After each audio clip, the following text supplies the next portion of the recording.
Chris.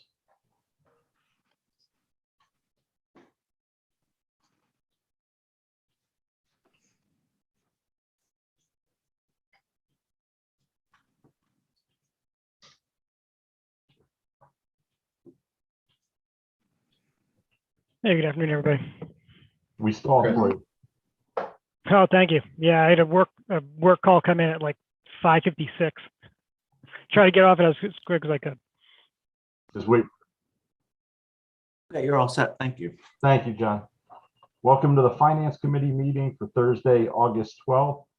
Our first agenda item is approval of minutes for the July 15th meeting. And I'd like to make a motion to approve the minutes from the July 15th, 2021 Finance Committee meeting. You're on mute, I Chris. was on mute. I will second. Okay. Any discussion? Seeing none, all those in favor? Aye. Aye. Motion carries 3-0. Second agenda item, appointment of auditors. Discussion possible action, appointment of auditors. Mona, Okay. that'll be you. Sure, I will introduce Nicoletta McTighe from Clifton Larson, who is our audit firm, formerly known as Bloom Shapiro. Been doing our audit for over 20 years now, and we are putting in a request for resolution that we continue their contract. So you have in your agenda a two-page document, one of them being the resolution, and the second followed by the 2-year offer by Clifton Larson Allen. And if we like, I think we'll have Nicoletta McTighe speak briefly about that. Sure. Welcome, Nicoletta. Thank you. So good evening, everybody. Thank you for inviting me to talk today about our services that we can provide for audit for the fiscal year 2022 and 2023. I've been involved with Town of Rocky Hill for a while. With me have been over the years different managers, seniors, and staff. So trying to bring fresh new eyes every so often on the job. I just wanted to talk a little bit about CLA. You know, as you know, and I believe I spoke about that back in winter when I presented 2020 audit. Bloom Shapiro merged with CLA effective January 1, 2021. CLA is a national firm with offices coast to coast, about 120 offices throughout the country, and about 7,400 employees, professional employees through those 120 offices. As a firm, CLA has a big national footprint in the government services area. We audit about 3,500 government entity, those being either state, local, or federal government units. So as far as our local team goes, it's intact from the merger. We are fortunate to have the backing of a national office that has a very large government practice, and that which means that we have resources for our people and our clients for any needs out there. As far as services that we'll be providing, will be audit of the financial statements, federal single audit, state single audit, an agreed upon procedure for the what we call EFS form as required by the State Department of Education for Connecticut. Included in the fee that I quoted is a 5% technology and client support fee, which is probably something different that was in the past. We did not have the fee, but the fee, we see it as very important, especially considering the current environment and all the cyber attacks. And so security is in forefront of CLA. In addition to that, not just the security, but we use technology to to innovate our work and to make it less costly going forward for our clients. As far as our approach, we will continue to be proactive as we have been in the past, bring in experienced and highly specialized team to serve the town of Rocky Hill. So one of the differentiators of CLA is that we bring in very highly specialized people. Our people are specialized in either one major industry, and they probably have a minor, but the majority of people, and there are about 70 of them in our local office that serve governments throughout the state of Connecticut. They are highly specialized in government, so that's a biggest differentiator for CLA. We stay in constant communication with our clients. We are prepared. We leverage our knowledge of the client, and obviously every year we have to update our knowledge based on the changes. And another differentiator for our firm is that we have intensive involvement of principals and managers on the job. So this is like kind of high level what I wanted to present to you today.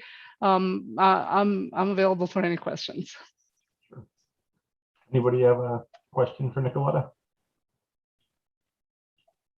I just had a quick question on that 5% that you mentioned, the technology and the client support fee. You mentioned cyber attacks. That's certainly something that's in the news that we're concerned with.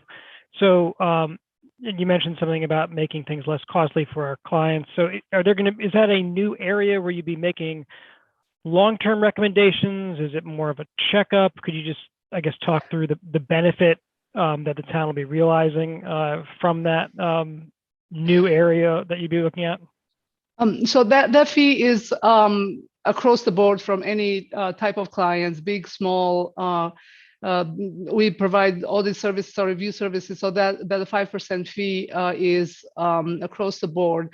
And so that actually at CLA, we have a very robust consulting practice.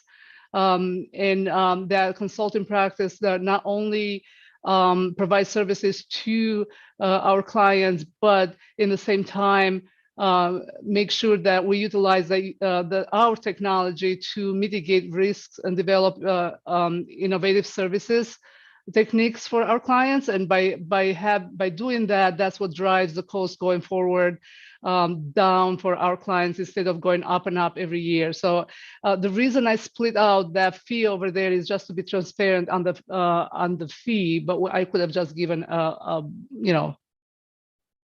total number in the end. So but as we know, technology is getting costly, and to be up and up on technology and to be providing a safe service to our clients, it costs money. So that's what the fee basically is there for. So that has more to do with ensuring, I guess, the cost on your side of making sure that the business is conducted, I guess, with the modern cybersecurity standards in mind, and less of a new thing that you're evaluating on behalf of the town? Correct. As part of the audit, as you might be aware, we do evaluate the town's technology. It's a part of the yearly assessment that we do. And if there are no significant changes, we just do an update on their assessment. And the assessment is done by our consulting people with background in information technology, because, I might know something about computers, but I don't consider myself an expert on information technology. So that is part of what we provide as part of the package overall for the audit. Thank you. Yep. Thanks. Just a quick question. With the merger with CLA, are there any significant changes in your audit procedures and testing and all of that, or is it still pretty much similar to? Yep, that's a great question. So we adopted CLA methodology. What does that mean? That means that some work papers are different, and we are going to maybe document things in a different fashion and form. But when it comes to the the methodology itself, there are not significant changes. It's more on the documentation and the way it's required by legacy CLA for us to document our audit work, but no, huge changes as far as how we did before. We did good audits before, and we are going to continue and do good audits. But with CLA, the only change that happened is that if in the past we had our second reviewers, as you I want to explain the process a little bit. So once the job is done, is reviewed by manager, by principal, and before it's issued, goes up for technical review. The technical review in the past was done in the West Hartford office. Going forward, that's done from the national office, and which is an absolutely great addition to our practice, because those people are very highly technical people, and all they do is quality control and technical review of the job. So that will be one very good change for us. But as far as it may be some new work papers, but they are mostly on our end as opposed to what our clients are going to notice. As I've been talking to Mona, there will be some additional questions, because now that we don't know the answer, but maybe we did not have it documented the answer, and we don't want to make up the answer now. So stuff like that, just looking at some areas in more detail, or documenting it in more detail, as opposed to deep, significant changes. Right, okay. Yeah. And I imagine most of that, after you get through this first year with CLA, then now you're just updating it subsequently. Correctly. Yeah, absolutely. You're absolutely right. Great, thank you. There's no further questions. I'll entertain a motion. Sure, I'd like to make a motion to approve the town council resolution to have Clifton Larson, Allen of West Hartford team to be our appointed auditors for fiscal years ending June 30, 2022 and 2023. At the cost as stated in the resolution. I will second. Okay. Any further discussion? Are we, and I apologize, I know we got our town council packets in today. Are we moving this to the consent agenda, or is it going to be under new business? It's on the Going to consent, Okay. So do we need that in the motion? to move to consent. I believe, yes, it's the motion to put it to the consent. Okay, so to revise the original motion to have moved to the consent agenda for the town council meeting this coming Monday, August 16th. 16. Second. Okay. Any other discussion? Seeing none, all those in favor? Aye. Aye. Motion carries 3-0. Thank you, Nicoletta. Thank you. Moving on to item 3, discussion possible action, budgetary transfers. Okay, I will continue. Well, I guess we don't have a choice, right? I'll pick my, we have 2 items in there for budgetary transfers. The first one we'll talk about is the one that's going from department lines. As you know, we budget our departments from the bottom line of their individual departments. So we have a list here of those departments as we reach the year end that had exceeded their bottom line total for their budget. And with that, we are making the resolution to request that we do a transfer from contingency to cover some of these. That would include some salary items for town manager and personnel. Not that those are large increases, it just tends to be, oops, I think we got a noise. That because those are smaller budgets, that those increases tend to throw the line off. I'm not sure where that feedback's coming from. Mr. Mayor joined by phone, so that's. Okay. Oh, I can So you mute. can hear me? Ken, yes. Yes, we can hear you, John. Okay. I could hear you guys, and so I heard all those things you said. That's good. I like the 3-0 vote on CLA. That was positive, but. Continue, Not usually Mona. a source of controversy, that one. No, not at all. Okay. John, did you want to add anything on the budget transfers? We're on the department transfers at this point. No, did you finish, Mona? You were, I'm just covering the highlights and Yeah. so if you want, so yeah, I was just pointing out that we had some salary items, legal fees that we were watching throughout the fiscal year, as well as some of the sanitation line. So in total, we were requesting a transfer of the 83,000 to cover some of these department transfers, just to keep their bottom line above the zero mark. Any questions for Mona sounds- or John? No? So this is also going to be on the consent agenda. So with that, I'd like to make a motion to move the town to this resolution of transfers as noted in the resolution to the consent agenda for town council meeting on Monday, August 16th. I will second. Any discussion? Seeing none, all those in favor? Aye. Aye. Motion carries 3-0. Second part of item 3, Yes. capital operating. Okay, I'll keep going, John, if you want to jump in. All right. This is Okay. the, do you want to go? All right. oh, no, go ahead. Okay, great. So this is our transfer for the capital line items that we're requesting to move toward the capital non-reoccurring fund to be expended in the future years. We, as a rule, have been identifying funds for the assessor reval, which will come in the upcoming years. So we put the $20,000 aside to transfer to non-reoccurring. We also identified the money that we had been unexpended in the senior programs, basically for the food line item that had been unexpended. If we could transfer that as well into the non-recurring fund and perhaps use that for some senior program needs as we get ready to open up the senior center in the next few weeks. And we are also including the Board of Ed school improvements unexpended portion that they had in the CIP for $200,000. Okay. But probably some of that 200,000, we're gonna probably reallocate to some other items like building repairs. If the recycling coordinator goes through, and some money for the schools, as well as maybe some money for Straska Farms. So maybe splitting the money up, 4 ways for cover other expenses that may be coming up down the road.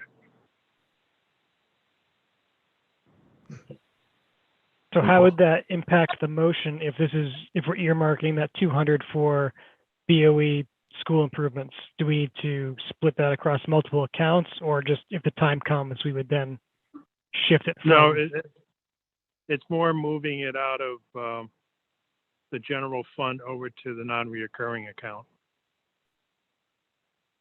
The transfer should be identifying the line it's coming out of, and then it's going into the non-reoccurring fund. So this Okay. is more identifying the from rather than the to.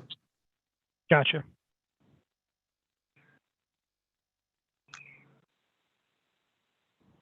If there's no questions, I'll entertain a motion. So again, this is also scheduled for the consent agenda. So with that, I'd like to make a motion to send to the consent agenda our resolution with regards to reclassing some amounts from the general fund to the non-recurring fund as stated accordingly. I'll second.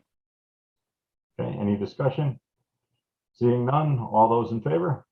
Aye. Aye. Motion carries 3-0.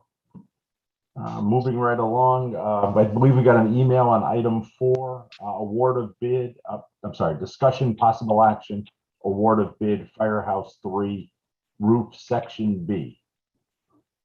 That's correct. We did have a bid this morning at 10 o'clock for the Firehouse 3 roof. This is the last section.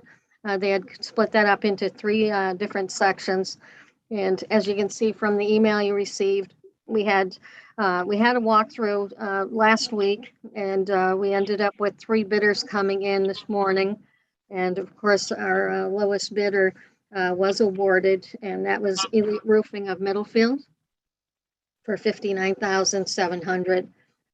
That's going to be expended from our CIP budget for this current year's budget, 21-22. The budget amount in that line is 60,000, so this award fits perfectly right into the line item. And as you can see, we had two other firms that came in, Young Developers at 79,000 and Silktown Roofing at 93,600. So we would like to award to Elite Roofing for $59,700.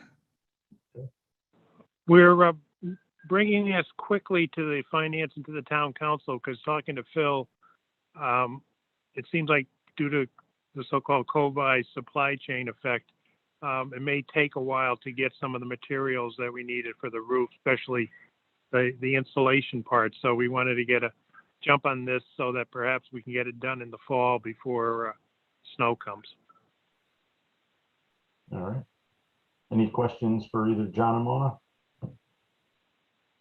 Hopefully that the taxes included were right there under the budget line. No taxes to municipalities, so we're good. Oh, there you go.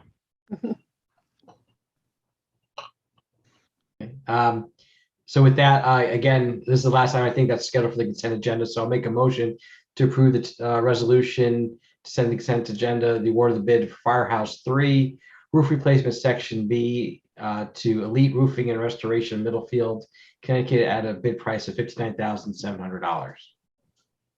Second. Any further discussion? Seeing none, all those in favor? Aye. Aye. Motion carries again, 3-0. We're moving along quickly, which is nice. Item number 5. The storm's coming. John must still be on the deck. We just can't see it. That's right. The Kerma update. You hear the wind? No, we don't.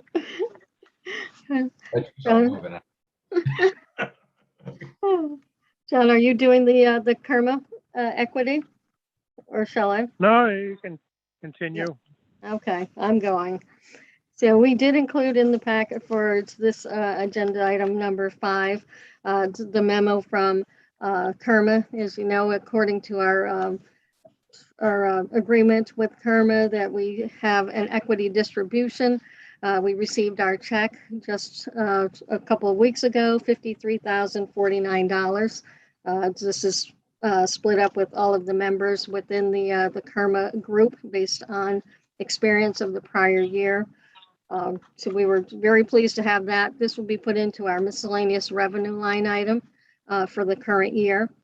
I'd say in comparison, last year we received, I think it was just over 20,000. So this is actually a very good item to put into our miscellaneous revenue for the current year. Any questions for Mona? Was there anything in particular that the town did to help improve the size of the equity distribution versus last year? It's almost doubled. I think it was as a group reflection overall. And I would say, you know, of course, we always get commended on all of our risk management efforts. But unfortunately, we can't take all of the credit. You know, our claims were actually good. We didn't have any major large claims. So I'm sure that helped along as well. But it is a shared experience as well. Mona, just out of curiosity, do you know what we budgeted for miscellaneous revenue in the current year? Oh, it was probably about 100,000. So we're about halfway there. Halfway there in the first month. That's a good start. Excellent. Mhm. So we don't need to accept this. It's just more of an informational piece. Just an update. Correct. Okay. Well, it's a good update. It is. All right, item 6, state aid to municipalities for 2021, 2022. Okay. The template for the state aid for municipalities is in your packet. Unfortunately, we have not received anything to date, but it still is early in the year, and our expectations would be to be receiving through August. So those should be our first payments coming through. But just to get us familiar with the new form and the dollar amounts that we should be looking for. We're looking at the $7.3 million and ideally will be flowing through at the estimated times, and we'll just keep you updated on that as it comes along. And just because I know it says August on the report, but right now we're really reporting through July. This is through July, correct? So next month we'll be talking about August and hopefully right. tell us it's been received. Correct. All right. I guess there's nothing to discuss if we have no numbers on there. Unfortunately. I mean, just quickly, are we hearing anything that's would give us some A-level concern that we're going to get less than we're anticipating, or is it just it's the first month? First month, no news is good news. Okay. Usually the payment comes at the end of the month. That's right. Perfect. Thank you. If we're good, I'll move forward to item 7, monthly financial report. Okay. Well, I will continue with the good news. We have the tax collector's report, and this is for July. The rest of the packet will talk about the prior year closing out, but this will focus on the current year through the month of July. And as you can see, we bounced back, I think, wonderfully over a tricky prior year. That we're at 51.8% already. So you can see that in comparison, we used for this particular year, because last year was a little bit unique in the collection pattern. So we're using our 3-year average benchmarking, excluding last year's collection pattern, just so we can get a more realistic feeling. So it's just to keep that in mind, that we don't have to think about the impact of what was collected and the odd patterns that we had. So we're using excluding last year, the 3 years prior. So with that being said, about 200,000 behind what a normal 3-year average should be. So we're in wonderful shape with the tax office, and they're still collecting quite well right now. And I believe they had just sent out the new delinquent notices. So we're in good shape there. Why don't we continue with the expense side, and then we could some questions there. Also, there's more details on the general fund revenue. You know, other than that, we did a summary on the revenue and the expenditures through the 6/30/21, just to show you where we were coming in, and just to let you know that we are coming in under budget on the expense side, and on the therefore resulting in on the revenue side, the amounts that we had identified to be transferred in from fund balance. The 480,000 for the 6% ordinance, we will be using that. But the transfer from fund balance, the 940,000, we will not be using all of that at this point. Again, this is still unaudited. We have a few things that could come trickling through, but we could be looking at possibly a $600,000 surplus at this point. And again, I'm definitely clarifying that this is unaudited. Things still could come in, but it's a good place and basically where we thought we would land.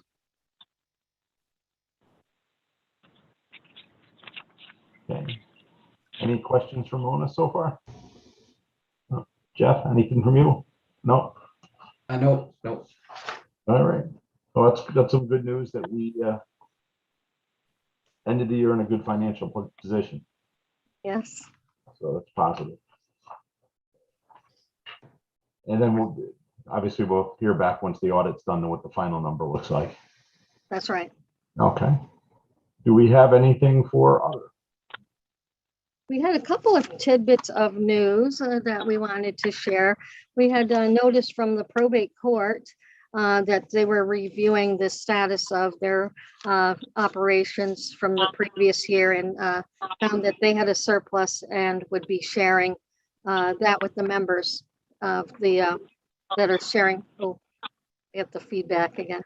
And so we'd be receiving $13,297 from them as a credit that we'll be able to apply to that expense for this year. So that was great news. So our actual expenses that if we didn't have the credit would have been about 31,007. right? So we're getting a credit of 13,002 due to their surplus over the last couple of years, not expending as much money, being, I guess, somewhat closed or lower staff. So our probate charges for this coming year would be a little over $18,400. Great. So the money's rolling in. Yes, it is. Little by little, it does all add up. And Mona, you want to talk about Alan's favorite topic? Oh, yes, yes. Speaking of money rolling in, and we also had money rolling in from our favorite people at FEMA. So we received notice from them as well that after they looked at the COVID expenses from last year, that they have decided rather than paying the 75% that they are honoring 100% of the expenses, and we are receiving an additional $12,161 from them. And that can be applied for our future costs as well on anything upcoming. So very nice. So this was a positive call. We just picked up $30,000. That was great, huh? Yeah. That's good news. And Mona, I've done a lot of federal reports, so thank you for the time because they are difficult. And I know that they have to be submitted usually multiple times. And Yes. not something that you've done wrong because they change how they want it on the fly. Mm-hmm. Oh, Thank you for staying on top of those. yeah, my pleasure. Any other good news? That's all we got. That's it. All right. It's not raining here yet. Have to save some for next meeting. That's right. Are we getting an update on the mannequins or no? No It's like, news. it's like nice way Getting to end dark it. here on this side of the river. I think John's hinting I that we're got my ready for a umbrella up. motion to adjourn. Yes. So with that, I will make a motion to adjourn. I will second. All those in favor? Aye. Aye. Another 3-0. Have a good night. We'll see everybody Monday. Take Night, care. everybody. Thank you. Stay dry. Good night.